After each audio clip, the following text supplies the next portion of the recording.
Welcome back to Supreme Court's Gunnersville, Alabama. Drew DeArmond, ESPN 97.7 The Zone Radio, sitting in for great friend Bart Height. It's been a great opportunity. This is a huge piece now of the puzzle of high school basketball in Alabama. Summer play dates. We're here at Supreme Court. A lot of action going on today, and we're honored to be joined by the head basketball coach, his 5th season at Brindlee Mountain, 8th year overall at the school, Seth Kelley, with us today. Talking some Brindlee Mountain hoops. How you doing, Coach? I'm doing well. Had a good day today. So talk about your day today. Who you guys play, and talk about how the day went. Yeah, we played Coosa Christian. We played Moody. For us, it was just about having a new group out there. Right. No experience at all. Hardly. I bring one guy back off of last year's team, and so I have a bunch of new guys, a bunch of guys with no varsity experience. So just to get our feet wet and start to kind of experience what things are like and make that jump. It was a lot of good information, a lot of good things we can work on, go forward, and hopefully build on what we did today. Well, Coach, now that you're in year 5, obviously you're very familiar with your kids, and they're familiar with you. You should have your cultures established. So talk about, even though you lost a lot of experience last year, I know you had some really good players, but talk about this young group being able to mold them, but then they knowing the expectations and being familiar with what you expect out of them. Right. I think that makes a big difference. This group that just came through, it seems with us like it kind of comes in waves. You know, we'll have a couple classes here and there where we have big gaps, but this senior group that's moving on really left an imprint. On paper, at least, is the best season anybody's ever had in the history of the school. And so for that to carry on, and for Ian Garner to come back and be a starter on that team and try to carry that over to this group, that's big. And so, you know, while we still have a lot of growing pains and our identity is going to be a little bit different because we're going to be a lot smaller than we've been in the past and stuff like that. So X and O's wise and schematically, there's a lot of change, but I hope the way that we approach things, you know, I think that's where the culture can hold. Well, and a lot of times you have to mold the team and the style of play around your players' strengths. Obviously, as you said, Coach, you guys have a lot of size that's moved on. Smaller team this year, so stylistically, well, there'll be some differences as far as the way you play. Right, and I think the biggest thing for us is trying to mold and like mesh quality depth with style of play. And so it's like, I want to play up and down. These guys need to play up and down. We need to get a lot of shots up. We need more guys to come along where our depth can be more quality to allow us to play at that tempo. And if not, we'll have to adjust, you know. And so that's kind of the challenge for them this summer, is to have enough guys come along that we can play at that pace and not have big drop-offs when it's up. Yeah, absolutely. And as far as for the viewers, talk about your squad. I know you lost a lot of seniors that were, you know, as you said, come out really maybe the best year in school history. But what's kind of the makeup of your 5th squad? Yeah, this is, of course, Ian run the point. We're going to play a lot through him. The ball needs to be in his hands for us to be successful. And he's a really good passer and has been. He started playing varsity in 8th grade. And the thing that separated him from that point forward, knowing that he could make that jump, was his vision, that he could pass the ball. And so he's a really good playmaker.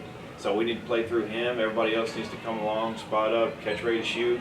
And then once we get that thing popping and swinging around the perimeter, we really got to play out of that. Let him initiate things, and then catch and shoot, catch and drive, catch and swing, make a decision, and let's play fast, play up tempo. We're not going to have a ton of size, so we'll have to either front the post or find a way to play good on the backside or do something. We're still playing around with that, but I think we'll find a way. And this is we have one senior in the program at all, and so, you know, give him a good ride this time and really build this thing out as a project over the next couple of years and see where this group can get. Well, as far as the group, you know, June's so important for development. What are you hoping to see throughout the entire month of June out of your squad? Yeah, just to continue to grow. I keep telling them all this stuff is just information that we need. And so, like, coming out and competing and getting a win today against Coosa, it was great to get a win, but we needed the information of how we closed that game. We made mistakes where we should have lost, could have lost. And then to come out against Moody and be outmatched and see, like, we didn't take the fight to them even though we were outmatched, that was good for us to see. We can make those mistakes now, but just learn from them, try not to make them again. So June's critical for us to just keep getting this information, and it's fine for us to make mistakes. Let's learn from them now and use that and grow. And so that's the whole purpose. After June, do you keep your squad together, or are there multi-sport kids? How is it kind of mapped out? Yeah, we have a lot of overlap.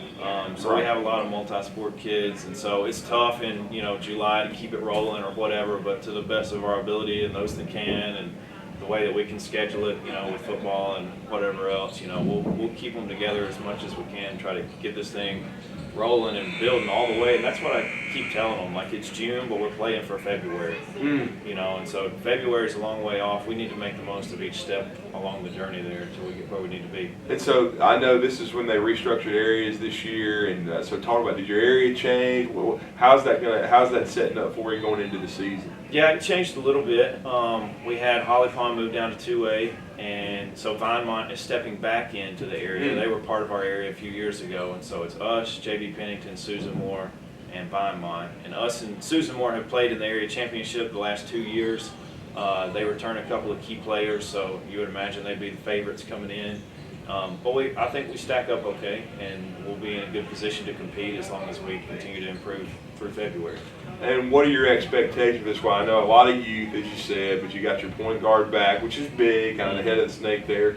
But what are your expectations for Brindlee Mountain?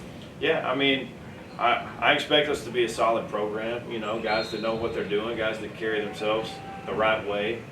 It starts with that, guys that bring energy and effort. And then I hope to have a lot of buy-in and continue the culture that's been built and carry those things on. And if we seek to be the best version of ourselves, whatever that is, we'll live with the results this year. You know what I mean? And so if we can be the best version of ourselves, I think that's the goal.